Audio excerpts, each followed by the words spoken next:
नमस्कार प्यारे बच्चों, आप सभी का आज के इस वीडियो में स्वागत है। और आज हम सीखने जा रहे हैं क्लास थर्ड की इंग्लिश की बुक का लेसन टू का नाम है दिस इज माई। यहाँ पर हम किसी भी वस्तु को यह मेरी है कह के यदि बताना है तो हम दिस इज माई का यूज करेंगे। और दिस इज माई के बाद में यहाँ पर देखिए डॉट डॉट डॉट डॉट है। यहाँ पर कोई भी ऑब्जेक्ट का नाम आ जाएगा। ऑब्जेक्ट मीन्स जैसे बुक है, बॉल है, पेंसिल है, आपका बैग है, मतलब इत्यादि। सबसे पहले हम जैसा कि इस लेसन की शुरुआत करने से पहले यहां पर एक इंग्लिश वर्ड है दिस। और दिस का मतलब क्या होता है? यह होता है। हम इसको थोड़ा सा समझ लेते हैं, क्योंकि दिस का मतलब समझ जाएंगे और इज का मतलब समझ जाएंगे और माई का मतलब समझ जाएंगे। और उसके बाद में किसी भी थिंग्स का यहां पर नाम लिखना है, मतलब वो ऑब्जेक्ट होगा। चलिए, यहां पर हम बात करते हैं दिस की। दिस मतलब होता है यह। और आप देख रहे हैं दिस के बाद लगा है इज। क्या लगा है? इज लगा है। दिस मतलब हो गया यह और इज का मतलब हो गया है। अब यहां पर एक बात हम ये बता रहे हैं कि दिस मतलब यह हो गया। अब यही हम बात कर लें कि यहां पर एक वस्तु रखी है और मान लीजिए एक से ज्यादा वस्तु रखी है, तो दिस के जगह में हो जाएगा दीज हो जाएगा। क्या हो जाएगा? दीज हो जाएगा। और इज की जगह में आर हो जाएगा। अब दीज का मतलब हो गया ये या वे, और आर का मतलब हो जाएगा है। इतनी चीज हमें पता होनी चाहिए। और दीज और दिस का प्रयोग जो है पास में रखी वस्तुओं को बताने के लिए किया जाता है। ये पास, नियर, पास में यदि कोई वस्तु रखी है तो उसको बताने के लिए दिस का यूज किया जाता है। ये वाला THIS दिस एक वस्तु, और एक से ज्यादा वस्तुएं हैं तो दीज का प्रयोग किया जाता है। मगर अब दीज के साथ में आर लगेगा। देखिए, इज का मतलब होता है। तो यदि दिस लगा है और एक वस्तुएं हैं तो वहां पर इज आएगा, और एक से ज्यादा है तो आर आ जाएगा। अभी हम इसके आगे देखेंगे, कहीं मान लीजिए इस दिस का यूज आया तो हम बताएंगे। तो दिस इज माई, और यहां पर आप देखिए डॉट डॉट है। अब जैसे मान लीजिए यहां पर एक पिक्चर है बुक, तो ये लड़की कहती है this is my book, this is my book, यह मेरी पुस्तक है। आगे, दिस इज माई बैग, यह मेरा बैग है। दिस इज माई बॉल, यह मेरी गेंद है। दिस इज माई पेंसिल, यह मेरी पेंसिल है। दिस इज माई पेन, यह मेरा पेन है। इस प्रकार से इस सेंटेंस को हम बोलते हैं। और यहां पे देखिए, दिस इज माई फ्रॉक, यह मेरी फ्रॉक है। कोई भी वस्तु को यदि यह मेरी है उसको बताना है तो, और वो पास में है, दूर नहीं है, वो एक ही है, तो बताएंगे दिस इज माई। अब मान लीजिए दूर है, और बहुत सारे दूर मतलब दूर नहीं है, पास में ही है, मगर एक से ज्यादा है, तो these are my balls, these are my pencils. इस प्रकार से हम वस्तुओं को इस सेंटेंस के माध्यम से बताएंगे। अब हम इसके आगे की बात करते हैं। यहां पर एक सेंटेंस है, और वो सेंटेंस क्या कहता है जरा देखिएगा। यहां लिखा है a man is known not by what he has but what he is. व्यक्ति एक व्यक्ति जो है उसके पास क्या है वो इस चीज से नहीं जाना जाता, बल्कि वो इस चीज से जाना जाता है कि व्हाट ही इज, वह क्या है। इसका अर्थ ये है। अब हम इस लेसन 2 में इसका पेज क्रमांक 6 टर्न करते हैं। आप भी अपनी बुक ओपन करें और साथ साथ आगे बढ़ते चले, और साथ साथ में हम पेजों को समझते हुए चलते हैं। चलिए, अब यहां पर देखिए वर्ड पावर आ गया। वर्ड पावर में arrange the letters to write names of these object. देखिए, अब हमारा सामना हो ही गया। अभी हम देख रहे थे कि इसके पहले एक वस्तु थी तो वहां पर दिस लगा हुआ था। अब इसी सेंटेंस में इसी सेंटेंस में देखिए यहां पे ये जो एक इंग्लिश वर्ड आया है वो क्या आया है, दीज आया है। यहां आप देख रहे हैं दीज ऑब्जेक्ट, मतलब यहां पर बहुत सारे हैं, एक से ज्यादा हैं, इसलिए यहां पर दीज ऑब्जेक्ट्स का यूज किया है। Arrange the letters to write names of these object. यहां पर जो इंग्लिश के वर्ड लिखे हैं, ऑब्जेक्ट का नाम लिखा हुआ है, उसमें जो लेटर्स हैं वो क्या है, अरेंज नहीं है, वो इधर उधर है, उनको अरेंज कर कर अपने को सही से लिखना है।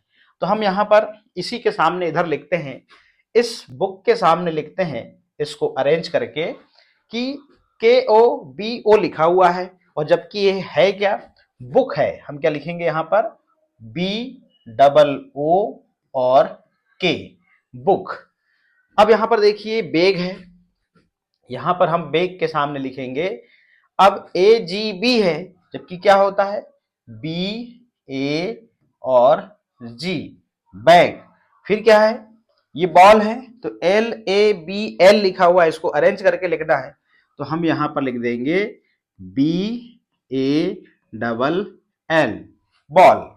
अब देखिएगा ये पेंसिल का चित्र है, और यहां पर देखिए पेंसिल की स्पेलिंग मिस है, इधर उधर है, इसको अरेंज करके लिखना है अपने को, तो हम यहां पर लिखेंगे PENCIL,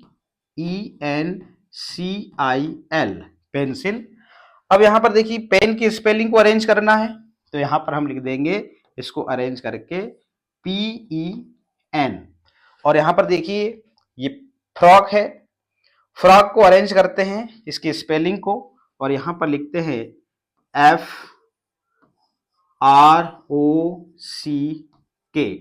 फ्रॉक। ये जितने हमने यहां पर इसके नेम को अरेंज करके लिखा है, आप इस बुक में यहां पर लिख देंगे।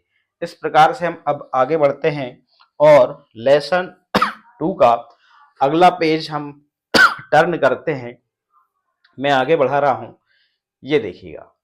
अब यहां कहता है comparison question, fill in the blanks with the names of the object given in the picture. हमको क्या करना है, यहां पर ऑब्जेक्ट के नाम, क्या करना है, ऑब्जेक्ट के नाम यहां पर अपने को लिखना है, और यहां पर जो ब्लैंक्स दिया हुआ है यहां पर इसको फिल करना है ऑब्जेक्ट के नाम से। अब देखिए यहां पर एक एग्जाम्पल बताया गया है, और उस एग्जाम्पल के माध्यम से देखिए यहां पर एक एग्जाम्पल है, वो क्या है, ये यहां पर ऑब्जेक्ट है, और इस ऑब्जेक्ट का नाम यहां पर देखिए दिस इज माई के बाद में इस बैग की स्पेलिंग लिखी हुई है।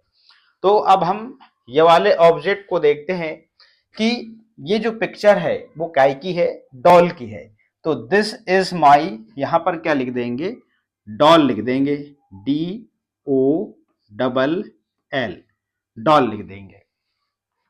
फिर यहां पर क्या है, दिस इज माई बुक, ये कौन सा ऑब्जेक्ट है, बुक है, BOO और K, बुक। अब ये कौन सा ऑब्जेक्ट है, ball, this is my ball, यहां पर ALL, बॉल। फिर ये पेंसिल है, पेंसिल जो ऑब्जेक्ट है इसका नाम लिख देंगे PENCIL,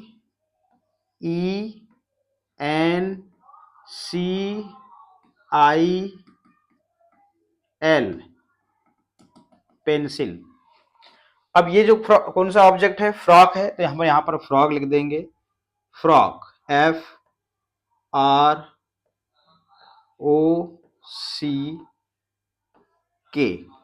frock, this is my frock. इस प्रकार से आपको चित्र देखकर, ऑब्जेक्ट का चित्र देखकर आपको यहां पर जो ब्लैंक्स दिया था वहां पे इस ऑब्जेक्ट का नेम लिख के इसको फिल करना था। बहुत ही सरल है, कोई पाठ कठिन नहीं है, बस यहाँ समझने की बात है। और इस पाठ के माध्यम से आपके पास में जो भी वस्तु है या आपकी है उसको आप बताना यहाँ पर सीखते हैं। चलिए लास्ट पेज है, लेट्स राइट। लेट्स राइट में क्या करना है, look at the picture, picture को देखना है, राइट द सेंटेंस, फिर हमको सेंटेंस लिखना है, एंड स्पीक देम लाउड, और जोर से हमको बोलना है। तो 1 2 3 4 चारों सेंटेंस को मैं यहां पे लिखता हूं, आपको अच्छे से भी दिखेगा। यहां पर एग्जाम्पल बताया गया है, this is my her sentence में रहेगा, और उसके बाद में यहां पर देखिए यहां पर ब्लैंक्स दिया हुआ है, और उसके बाद में इस ऑब्जेक्ट का आपको नाम लिखना है। तो दिस इज माई बॉल सबसे पहला ऑब्जेक्ट लिखा हुआ है। हम दूसरा इसमें ऑब्जेक्ट को इंक्लूड करते हैं और सेंटेंस बनाते हैं, दिस इज माई काइट। तो हम यहाँ पर 1 नंबर लिखते हैं और यहाँ पर लिखते हैं दिस, क्या लिखते हैं, दिस इज माई काइट, और काइट के बाद में हम यहाँ पर फुल स्टॉप लगा देते हैं। दूसरे नंबर पर देखते हैं, बुक है, तो क्या होगा, दिस इज माई बुक।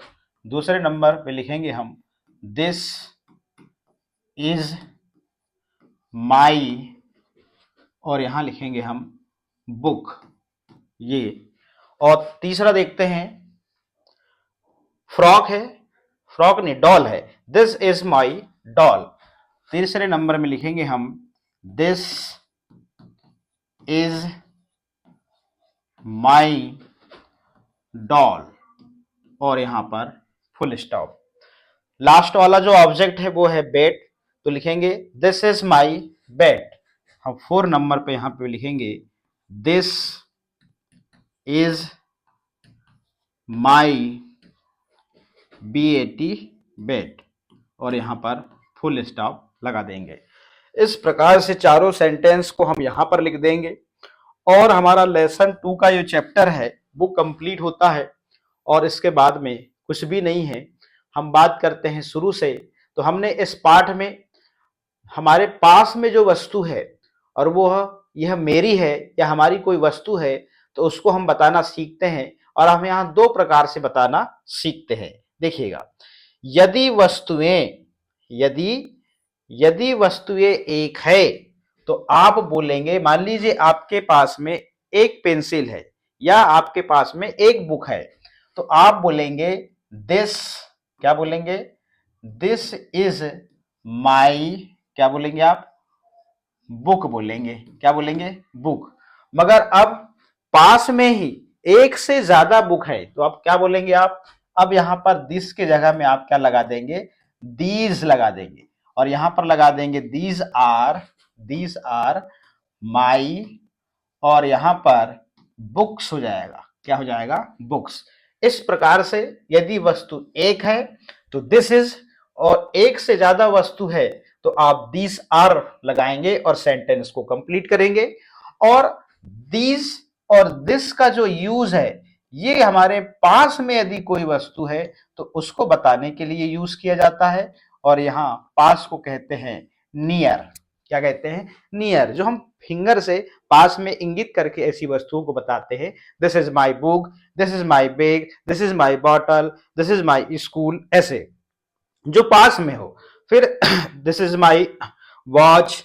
इस प्रकार से इस सेंटेंस से जो हमारे पास में वस्तु है उसको हम बताना सीखते हैं। यहीं से हमारी इंग्लिश की बोलने की शुरुआत होती है, इंग्लिश सीखने की शुरुआत होती है।